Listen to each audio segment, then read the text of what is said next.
Bantai Oman 3 gol tanpa balas. Bukan cuma menang, bukan cuma dominan, tapi cara timnas menang kali ini benar-benar di luar dugaan banyak orang. Jujur saja, kapan terakhir kali kita melihat timnas Indonesia memainkan sepak bola seindah ini? Bola mengalir cepat dari kaki ke kaki, tekanan tinggi dilakukan tanpa henti, perpindahan posisi begitu rapi, dan yang paling mengejutkan lagi, formasi 3-4-3 yang selama ini dianggap berisiko justru dipoles menjadi senjata mematikan. Oman yang biasanya dikenal sebagai tim kuat Asia Barat dibuat seperti kehilangan arah. Namun di tengah euforia kemenangan ini, ada satu perasaan yang muncul di hati banyak supporter Indonesia yang membuat rasa bangga itu bercampur sedih. Lantas, apa yang membuat Garuda fans bersedih? Nah, itu dia. Yuk kita bahas. Teman-teman, kalau kita membahas pertandingan melawan Oman kemarin, atau tadi malam lah ya kan, yang paling mencolok itu bukan skor telaknya. Karena skor besar itu memang bisa terjadi ya kan. Namun yang membuat orang kagum adalah kualitas permainan yang ditunjukkan timnas Indonesia saat ini. Sejak menit awal, Garuda langsung mengambil inisiatif. Biasanya saat menghadapi tim Timur Tengah atau atau Asia Barat, Indonesia cenderung bermain lebih hati-hati. Tapi kali ini berbeda. John Hetman justru meminta para pemainnya tampil berani, pressing tinggi, merebut bola secepat mungkin, dan menyerang dengan jumlah pemain yang banyak. Oman benar-benar tidak diberi ruang bernapas. Setiap kali mereka membangun serangan dari belakang, pemain Indonesia langsung menekan secara kolektif. Inilah yang membuat Oman berkali-kali kehilangan bola di area berbahaya, teman-teman. Dan dari situlah peluang demi peluang tercipta. Hampir semua pemain tampil sangat baik, dari Emil Audero melakukan beberapa save krusial, termasuk menggagalkan penalti dari pemain Oman. Begitu juga duet 3 back sejajar yang diisi oleh Rizky Ridho, Elkan Bagot, dan Justin Hubner. Overall, pemain Indonesia menampilkan permainan yang begitu impresif. Mungkin menurut aku atau teman-teman juga setuju kali ya. Beckham Putra lah yang mainnya tidak bagus pada pertandingan tadi malam. Sorry to say, pemain liga lokal kita ini sangat kesulitan mengimbangi permainan pemain diaspora kita. Itu sih yang aku lihat, teman-teman. Kalau ditanya, bisa rupanya aku pemain bola? Ya, tentu nggak bisa lah kan. Tapi ini konteksnya tim nasional dan pemain profesional. Kan begitu. Salah satu hal yang paling menarik dari pertandingan ini adalah skema 3-4-3 milik John Hetman, teman-teman. Kita tahu Indonesia sudah cukup lama menggunakan skema 3 back. Mulai dari era Sintayong dan sempat juga diterapkan di era Patrick Kluivert. Namun ada satu perbedaan besar. Kalian pasti tahu dan kalian pasti lihat itu. Formasi 3-4-3 milik Hetman jauh lebih agresif, jauh lebih modern, dan jauh lebih berani. Saat menyerang, formasi ini bahkan berubah menjadi 3-2-5. 5 pemain langsung memenuhi lini depan. Wingback naik sangat tinggi, 2 gelandang menjadi pusat distribusi bola, sementara 3 penyerang terus melakukan rotasi posisi. Akibatnya pertahanan Oman terlihat kebingungan, teman-teman. Mereka tidak tahu harus menjaga siapa. Ketika fokus ke sayap, Indonesia menyerang dari tengah. Saat tengah ditutup, Indonesia masuk lewat sisi lapangan. Pergerakan tanpa bola para pemain Indonesia terlihat jauh lebih hidup dibanding beberapa bulan sebelumnya, teman-teman. Dan yang paling penting, para pemain terlihat menikmati permainan mereka. Mereka bermain dengan kepercayaan diri tinggi. Mereka tahu apa yang harus dilakukan saat menguasai bola maupun saat kehilangan bola. Inilah perbedaan yang sangat mencolok dan tidak bisa kita lihat saat timnas dilatih oleh Patrick Kluivert dan kawan-kawan. Teman-teman, di era John Hetman ini, identitas permainan Indonesia mulai terlihat jelas. Ia paham betul, timnas kita hanya butuh polesan untuk membuatnya lebih sempurna. Karena pondasi sudah dibangun dengan baik di masa kepelatihan Sintayong. Dan kepingan pemainnya sudah dilengkapi. Saat menghadapi Oman kemarin, identitas itu sudah terlihat. Indonesia ingin menguasai pertandingan, Indonesia ingin menekan lawan, Indonesia ingin menyerang, dan Indonesia ingin menghibur. Ini penting banget teman-teman. Karena tim besar bukan hanya soal menang.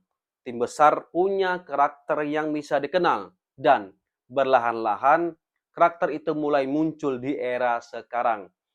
Teman-teman, ada satu hal yang menarik setelah kemenangan hebat Indonesia atas Oman, hampir semua supporter Indonesia bersedih atau apa ya, atau ada luka dulu bersemi kembali. Di medsos banyak supporter memuji kemenangan Garuda atas tamunya Oman ya kan.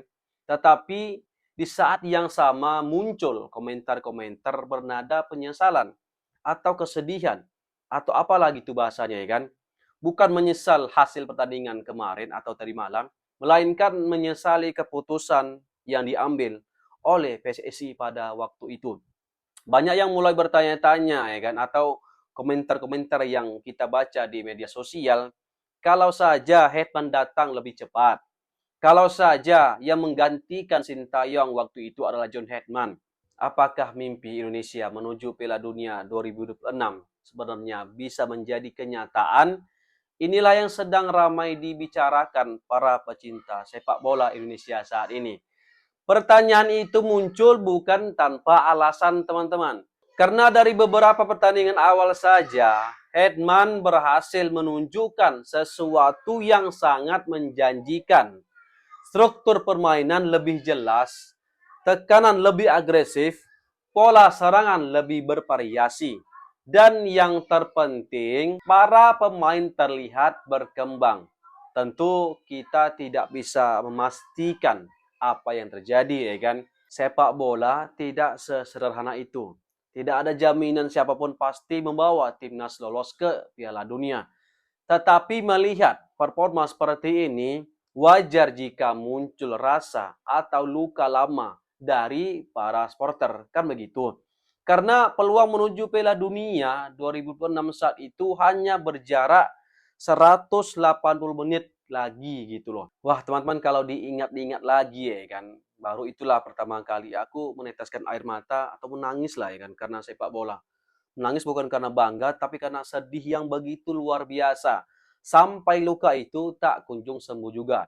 Aku, kita, dan semua supporter Indonesia, dan mungkin kalian yang nonton video ini, lebih memilih kalaupun gagal bersama STY. Tapi ya udahlah ya kan, itu hal yang sudah berlalu, dan kita berharaplah tidak terjadi lagi hal yang serupa di masa depan. Teman-teman, habis gelap terbitlah terang. Kata itulah mungkin yang dapat menggambarkan timnas kita saat ini setelah pada tahun 2025 gagal total di berbagai ajang. Dan yang membuat optimisme supporter meningkat adalah rekam jejak John Hetman sendiri. Ia bukan pelatih yang datang tanpa prestasi. Ia pernah membangun fondasi kuat sepak bola Kanada. Ia memahami bagaimana mengembangkan tim yang sedang bertumbuh. Ia tahu cara memaksimalkan potensi pemain dan yang paling penting, ia punya kemampuan menciptakan budaya kemenangan. Hal-hal seperti ini mulai terlihat di timnas Indonesia kita saat ini. Bukan hanya soal taktik, tapi soal mentalitas, teman-teman. Pemain terlihat lebih berani mengambil keputusan, lebih percaya diri saat menguasai bola, dan lebih siap menghadapi tekanan. Kalau performa seperti ini dijaga terus atau bisa dipertahankan, masa depan timnas Indonesia terlihat sangat menjanjikan. Setelah ini Garuda akan melawan Mozambik pada tanggal 9 Juni ini. Selanjutnya masih ada Piala AFF, masih ada juga FIFA Asian Cup, masih ada lagi FIFA Matchday periode November nanti, dan Piala Asia 2027. Dan yang paling penting di sini adalah masih ada waktu untuk menyempurnakan proyek besar ini, teman-teman. Kemenangan atas Oman kemarin atau tadi malam memang belum memberikan trofi, belum membawa Indonesia ke Piala Dunia.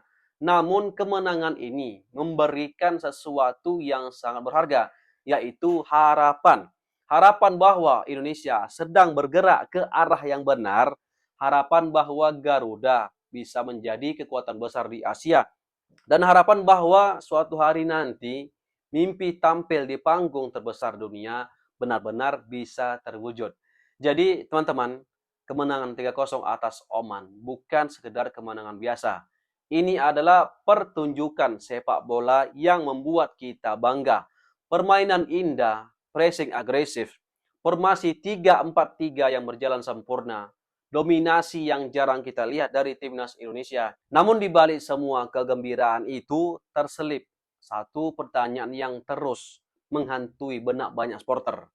Bagaimana jika John Hedman datang lebih cepat? Apakah perjalanan Indonesia menuju Piala Dunia 2026 akan berbeda? Tidak ada yang tahu jawabannya. Yang jelas satu hal sudah terbukti.